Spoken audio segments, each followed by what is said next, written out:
அவ கர்ப்பமா இருந்தாலும் சரி இல்லாட்டியும் சரி திரும்பவும் அவ கூட என்னால் சேர்ந்து வாழவே முடியாது அப்படின்னு உறுதியா ஸ்ட்ராங்கா குடும்பத்தில் இருக்கிற எல்லாரையும் எதிர்த்து சரவணன் எடுத்திருக்க முடிவு உங்களுக்கும் பிடிச்சிருந்தா இந்த வீடியோவுக்கு லைக் பண்ணிட்டு வாங்க நாளைக்கான ப்ரோமோக்கான ப்ரிடிக்ஷன் என்னன்னு பார்க்கலாம். பாண்டியன் உறுதியா சொல்றாரு, இதை பாரு கோமதி, நம்ம இத்தனை பேர் சொல்லியும் இவனால திரும்பவும் மயிலு கூட வாழ முடியாதுன்னு சொல்லிட்டா இப்ப நான் சொல்ற முடிவை அவன் கேட்டுதான் ஆகணும் அப்படின்னு சொல்றாரு. சரவணன் அப்படியே அதிர்ச்சியா பார்க்குறாரு.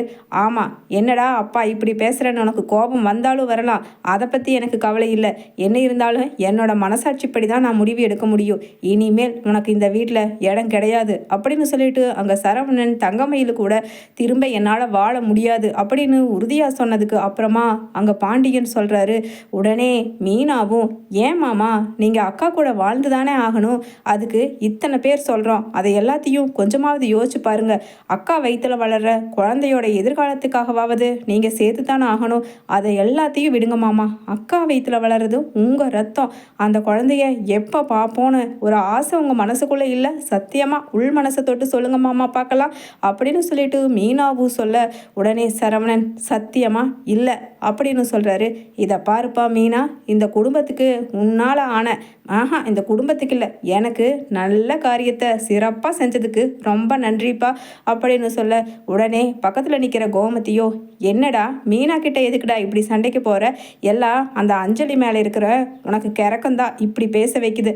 சரி, அதான் உங்கள் அப்பா சொல்லிட்டாருல்ல, மயில் திரும்பவும் இந்த வீட்டுக்கு வந்து உன் கூட சேர்ந்து வாழணும்னு நீ முடிவு எடுத்திருந்தேன்னா இங்கே இருக்கலாம், இல்லைனா கிளம்பி போயிட்டே இரு. எங்களுக்கு எங்கள் வாரிசும் நாங்கள் கல்யாணம் பண்ணிக்கிட்டு வந்த அந்த பொண்ணு தான் முக்கியம் அப்படின்னு சொல்லிட்டு சொல்கிறாங்க கோமதி.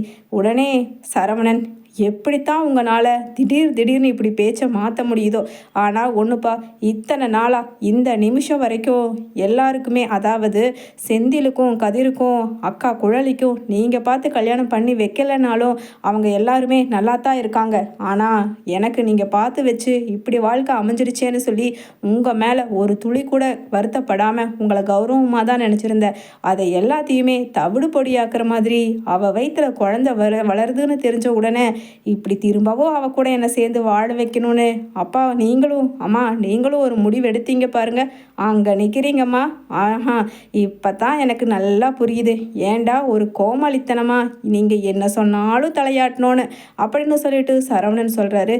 உடனே, இதை பாரு, சும்மா இங்கே நின்று பேசிக்கிட்டு இருக்க வேண்டாம், உங்கள் அப்பா பேச்சை மதித்து இங்கே இருக்கிறதுனா இரு, இல்லைனா கிளம்பி போயிட்டே அப்படின்னு சொல்ல, உடனே சரவணனும் அப்படியே கிளம்பி வெளியில் வர்றாரு. உடனே பின்னாடியே வர்ற மீனா, மாமா, நான் உங்களை வீட்டை விட்டு வெளியே போகணுங்கிற காரணத்துக்காக அத்தை மாமா கிட்ட மயிலக்கா கர்ப்பத்தை பற்றின விஷயம் சொல்லலை. அவங்க இந்த மாதிரி சூழ்நிலை எவ்வளவு மனசு வருத்தத்தில் இருப்பாங்க மாமா. நீங்களும் அஞ்சலி கூட 2-3 வாட்டி பைக்கில் போகிறது வாருது கோயில்லன்னு நிறைய வாட்டி அக்காவும் பார்த்துட்டாங்க. இருந்தாலும் பாவம் தானக்க அவங்களும் மாமா அப்படின்னு சொல்லிட்டு அங்கே மீனாவும் சொல்ல, உடனே சரவணனும், அதான் உள்ளேயே எல்லாம் பேசியாச்சுல்லப்பா விடு அப்படின்னு சொல்லிட்டு வேகமாக கிளம்பி போயிடுறாரு. உள்ள கோமதியோ, என்னங்க இவன் இப்படி எடுத்துகிட்டு போயிருக்கான் ஒரு முடிவு, நான் எப்படியாவது இங்கே இருந்துக்கிறேன்ப்பா, சரிப்பா கூட்டிகிட்டு வந்து வாழ்ந்துக்கிறேன்ப்பான்னு சொல்லுவான்னு நினச்சா கடைசியில் இப்படி ஒரு முடிவு எடுத்துட்டானே அப்படின்னு சொல்ல, உடனே மீனா கிட்ட பாண்டியன் சொல்கிறாரு.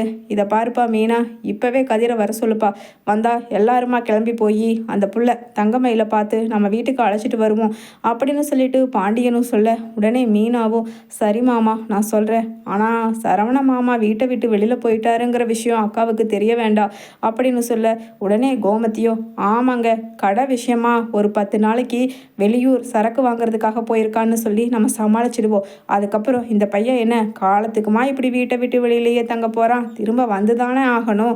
அதுக்குள்ளே நாம் எப்படியாவது ஏதாவது சாமியை கும்பிட்டு 2 பேர்த்தையும் சேர்த்து வைக்கணும்னு நானும் கடவுள்கிட்ட வேண்டிக்கிறேன் அப்படின்னு அங்கே சொல்ல, உடனே மீனாவும், இதோ கதிரே வந்துட்டு அப்படி மாமா அப்படின்னு சொல்லிட்டு சொல்கிறாங்க. கதிர் உள்ளே வர்றாரு. எல்லா விஷயத்தையும் கேள்விப்பட உடனே பாண்டியன் சொல்கிறாரு, திரும்ப யாரும் அதை பற்றி பேச வேண்டாம், இப்போ நம்ம மயிலு வீட்டுக்கு போகிறோம், முறையாக பலகாரம் எல்லாம் பூ வளையல் எல்லாம் வாங்கிட்டு போய் அவளை திரும்பவும் நம்ம வீட்டுக்கு அழைச்சிட்டு வருவோம். இதை பாரு கோமதி, நான் திரும்பவும் சொல்லிடுறேன், திரும்பவும் தங்கமயில் இங்கே வந்ததுக்கு அப்புறமா நீயே அது இதுன்னு சொல்லி பழச கிளறி அவள் போய் பேசுனா பித்தலாட்டம் பண்ணான்னு நம்பிக்கை இல்லாத தனமாக அவளை யாரும் பேசக்கூடாது.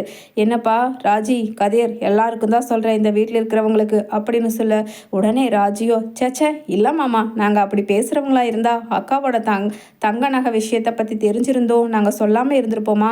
எனக்கு இப்போ நீங்கள் எடுத்திருக்கிற முடிவு உண்மையாலுமே பெருமையாக இருக்குமாமா அப்படின்னு சொல்ல, உடனே மனசுக்குள்ளே அரசி நினைக்கிறாங்க, ஆமாம் சரவணன் அண்ணனோட மனசை புரிஞ்சுக்காம அப்பா பாட்டுக்கு இஷ்டத்துக்கு கல்யாணம் பண்ணி வைக்கிறாரு, இஷ்டத்துக்கு மறுபடியும் பிரித்து போன அண்ணியை திரும்பவும் கூட்டிகிட்டு வராங்க. இது எங்கே போய் முடியுமோ கடவுளே அப்படின்னு சொல்லிட்டு நியாயமாக யோசிக்கிறாங்க அரசி மட்டும்.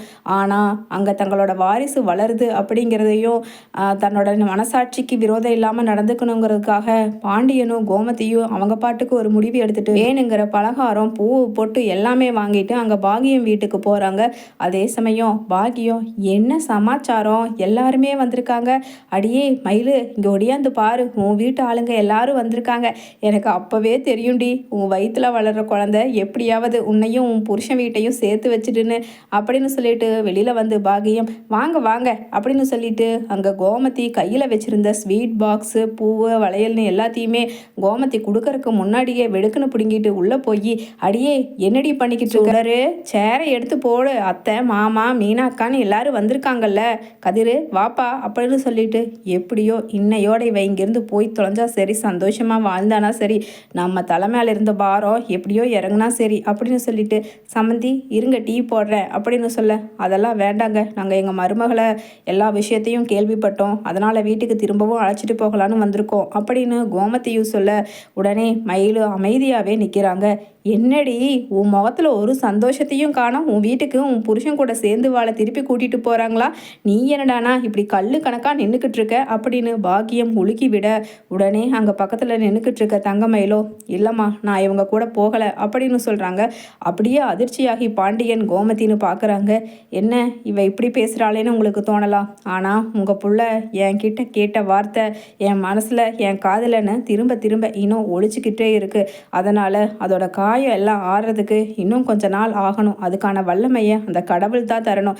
ஏன்னா கர்ப்பமாக இருக்கிற ஒரு பொண்ணை பார்த்து அவள் புருஷன் கேட்கக்கூடாத கேள்வியை கேட்டால் அவள் மனசு எவ்வளவு வலிக்குங்கிறது அது எனக்கு மட்டும்தான் தெரியும் அப்படின்னு சொல்ல, உடனே கோமதியோ அந்த பூவை எடுத்து தலையில் வச்சுட்டு மயிலுக்கிட்ட சொல்கிறாங்க, இதை பாருமா தங்க மயிலு, எனக்கும் புரியுது, மீனா எல்லாத்தையும் சொன்னான், ஆனால் என்ன பண்ணுறது, அந்த பையன் இப்படி பண்ணிட்டானே அப்படின்னு சொல்ல, ஆமாம் இப்போ கூட அவர் என்னை கூட்டிகிட்டு வரணும்னு ஆசைப்பட்டு விருப்பப்பட்டு உங்களை அனுப்பிச்சிருக்க மாட்டார் தானே அப்படின்னு மயிலுவும் கேட்குறாங்க. உடனே அங்கே கோமதியோ, ஐயய்ய இல்லை இல்லை, அவன் சரக்கு வாங்குறதுக்காக ஆந்திரா பார்டர் மட்டும் போயிருக்கான், இன்னும் 1 வாரம் 10 நாள் ஆகும், அவன்கிட்ட ஃபோனில் எல்லா விஷயத்தையும் பேசிட்டோம், அவன் சந்தோஷமாக வீட்டுக்கு கூட்டிகிட்டு போங்கம்மான்னு சொல்லியிருக்காம்மா மயிலு அப்படின்னு சொல்ல, உடனே மயிலு பலமாக சிரிக்கிறாங்க. எனக்கு ஏற்கனவே 2 காது குத்தி இருக்குது, நீங்கள் திரும்பவும் குத்த வேண்டாம், தயவு செஞ்சு நீங்கள் கொண்டு வந்த பொருள் எல்லாத்தையும் எடுத்துகிட்டு நீங்கள் கிளம்புங்க, என் வயிற்றில் குழந்தை வளர்கிறத எப்படி எனக்கு வளர்க்க தெரியும்னு எனக்கும் தெரியும், எனக்கு கை கால் இருக்குது, இப்போல்லாம் முதல் மாதிரி கிடையாது, எப்படியாவது சுயமாக சம்பாதிக்கணும், சுயமாக கௌரவமாக வாழணும், சுயமாக யோசித்து ஒரு முடிவெடுக்கணுங்கிறதுல நான் உறுதியாக இருக்கேன், அதனால் இப்போ நீங்கள் எல்லாரும் கிளம்பி போகணும் அப்படின்னு சொல்லிட்டு கையெடுத்து கும்பிட்டு மயிலு அழுகிறாங்க. நான் வரமாட்டேன் அப்படின்னு. அதே சமயம் அங்கே கதிரோ, இதை பாருங்க அண்ணி, இத்தனை நாளாக தான் நீங்கள் தனி ஆள், இனிமேல் 2 பேர், அந்த குழந்தையோட எதிர்காலத்துக்காகவாவது நீங்கள் எங்கள் வீட்டில் இருந்தால் தான் அந்த குழந்தைக்கு ஒரு மரியாதை, உங்களுக்கும் ஒரு மரியாதை அப்படின்னு சொல்லிட்டு அங்கே கதிரும் சொல்ல, உடனே அங்கே ஃபோன் வருது பாண்டியனுக்கு.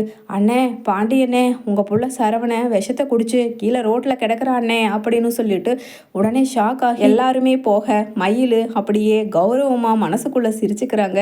எனக்கு அப்போவே தெரியும் அந்த மனுஷன் கல் நெஞ்சக்காரர்னு, பரவாயில்ல அந்த கல்லும் ஒரு நாள் இலகும்னு.